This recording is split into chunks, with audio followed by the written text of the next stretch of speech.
Thanks for coming. Nice to see you. Why don't you have a seat? Thank you. Can I get you a drink? Coffee? Soda? Thanks, I'm fine. Are you sure? This is the Chancery, Pat. No Folgers, only the good stuff. Thanks. First day of school, Bishop, I'm wired enough as it is. You know, in the good old days, you got offered a drink in this office, the last thing it had in it was caffeine. Now, I remember my first appointment here with Bishop O'Connor. Remember him? Oh, confirmation. My mother never slapped me that hard. Bishop O'Connor was a tough bird. You know, he was a Navy chaplain in World War II. Coral Sea, Leyte Gulf, he saw it all. There was a story. He was out on the deck of his carrier late in the war, and a kamikaze broke through flak and flew right in it. O'Connor just stood there and glared at him. Suddenly the plane veered past O'Connor and crashed in the ocean just past the ship. What it was, O'Connor stared him down. Given the choice between flying into O'Connor or ditching, the pilot chose the ditch. I don't know if it was true or not, but I don't blame that pilot. O'Connor had the best stocked liquor cabinet I've ever seen.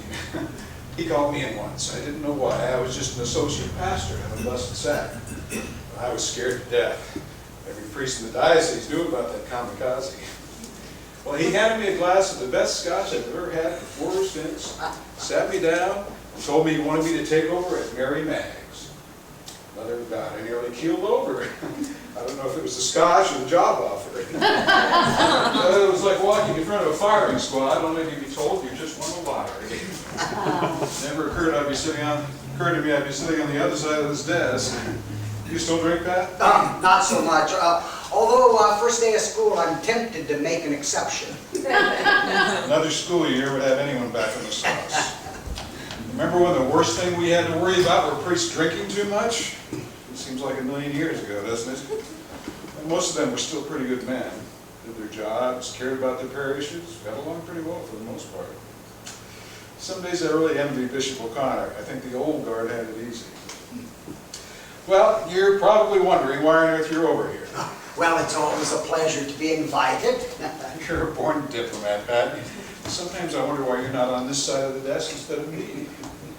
You've done a whale of a job at St. Matt's, you know that? I mean it. When you took over, the place was a mess. Father Pirelli, God rest his soul, was not the most popular priest. What he lacked in personality, he made up for in mismanagement. Just about driven that parish into the ground before the good Lord intervened. Well, you've turned Matthias from a financial black hole into a pretty hot little parish.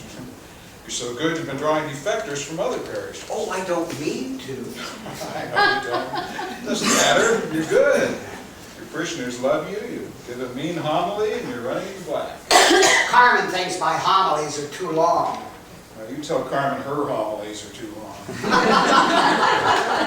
You say hello from me. It'll hack her off. She'll be pleased to hear from you. I'll bet Brett Hinch has never seen anything like her. Oh, first day of school. You got the full skill breakfast this morning. Boy, some things never change, do they? You might be surprised. She has a date tonight. Carmen? Really? I never thought I'd see the day. Oh, we're all human. Carmen. You know, she never even saw an annulment. I figured she'd sworn off men forever. So did I. It's been sort of sweet to watch. It's like she's a schoolgirl all of a sudden. Almost spooky. Well, you know, I married her. I know, and she's never forgiven you for it. Well, neither have I. Not that I was going to talk any sense in her. She was head over heels. Did you ever meet her? No. Well, lucky you. You think O'Connor was intimidating? That guy was menacing. He was respectful to a priest, which is more than I could say for Carmen. But even around me, he had an edge. You could just tell he was a mean SOB, wound up tight and mean. I never understand what Carmen saw in him. Then I didn't get where I am today by understanding women. I can't even remember his name. Al. Al. Big Al. Big mean Al. And they were married for a year or so before I had any idea what was going on. She never let on that there was anything wrong, not for a second. She confided in you eventually? Well, she really didn't have anyone else to turn to. Amazing, really. A relationship like that can really suck the life out of a woman. Not Carmen. You know where she's coming from. She's good as gold. I rule the parish, she rules the rectory. We get along pretty well. Oh, this meeting is still a mystery, isn't it? Well, if you're wondering about Carmen and I don't think she would object if I stick around a while longer. Born diplomat, Pat. I don't think I'd object to you retiring at Matt's, especially if it keeps Carmen out of trouble. But I've got a job for you first. The election is in November.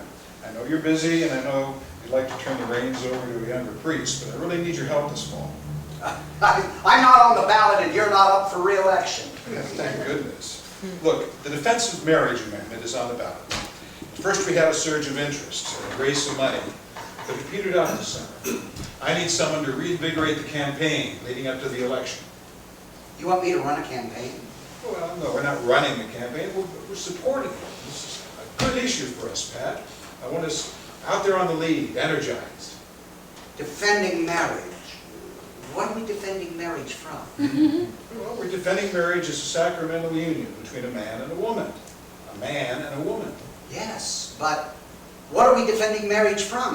Gays can't marry in this state, and it'd never get by the legislature, so why bother? Because we need an issue. We need something we can rally around. Look around the diocese. Numbers are down. Why? Because we don't stand for anything anymore. Abortion, birth control. We don't even make much of an effort to push meatless Fridays in Lent. Half our congregation has no clue when the holy days of obligation are. And the rosary, ha! Our flock is growing soft and disinterested, so they leave. They just fall away. Why? Because we've lost our way as a moral authority in their lives. We don't challenge them, we don't lead. It's about time we do. It's about time we stand on our hind legs and start taking a stand on things that matter. What's wrong with homelessness and domestic abuse? This is in the news. It's on the ballot. People care about it. We should care about it too. I want you to kick off the final campaign leading up to the November referendum. And I want you to start it this weekend at St. Matt's, every Sunday homily. Oh, Father Brett will be disappointed. He's already working on his maiden Sunday homily. Bill, get over it. I want to build support for this thing. I want to raise money for it. I want a high profile. I want you to spearhead the campaign throughout the rest of the diocese. You have my full support and all the resources we have to offer. I don't think there's anyone else in the diocese who can open hearts or wallets like you can, Pat. If you just get the ball rolling, keep the momentum organized, we'll roll right into November. But if it's going to win anyway, why all the fuss and the money? It would seem like we could just... Put it to better use? Yeah. No. The poor will always be with us, Pat. So will our bills. This is about reestablishing ourselves as a moral authority for our flock. If we don't lead, the sheep will look around for another shepherd. They already are. I want you to start calling them back. Well, I'm honored, of course. I just don't know if this is the issue. I don't hear much buzz about it at Matt's. It's the perfect issue. It's clean cut, simple. Marriage is between a man and a woman. There isn't much to disagree with, but it matters. It's about values, the preservation of the family, the definition of the sacrament of marriage, things our parishioners care about. If we don't lead on something like this, what are we going to lead on? Domestic abuse, homelessness. Old news, Pat, old news. Can I have a few days to think about it?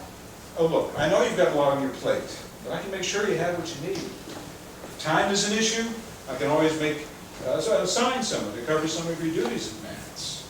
The marriage encounter, fall festival, those adult serenity retreats. I like those adult serenity retreats. Honestly, Pat, you're too old to be so new age. Pick and choose what you want to do. Just let me know. I need your time on this. Well, it's not so much time as... Well, what's on your mind, Pat? You got some gay couples in your marriage encounter class? Can I sleep on it? Look, it's not that big a decision, is it? Well, let me know by Wednesday. Are you doing the 6:30? Luck of the draw. Well, that's why we give you an associate pastor, Pat. Why don't you come by around 8? I'll save your baby.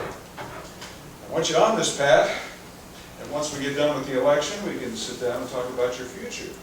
I think you're a good fit at Nance. You know, what I know can rein in Carmen. Might be a good place to have you settle down. I don't know what Nance is gonna complain. I'll give it some thought this fall. Oh, thanks. I probably ought to be getting back. Yeah, well, no rest for the righteous. Confessions at 4, Mass at 5, and gotta get back. I really don't know how you do it. You know, Nance is the only parish in town that still has daily reconciliation. I like it. You hear confessions, you say Mass, you have dinner. Nice way to ease into the evening. Come by and visit us sometime. Come visit me first. I'll see you Wednesday, Kat.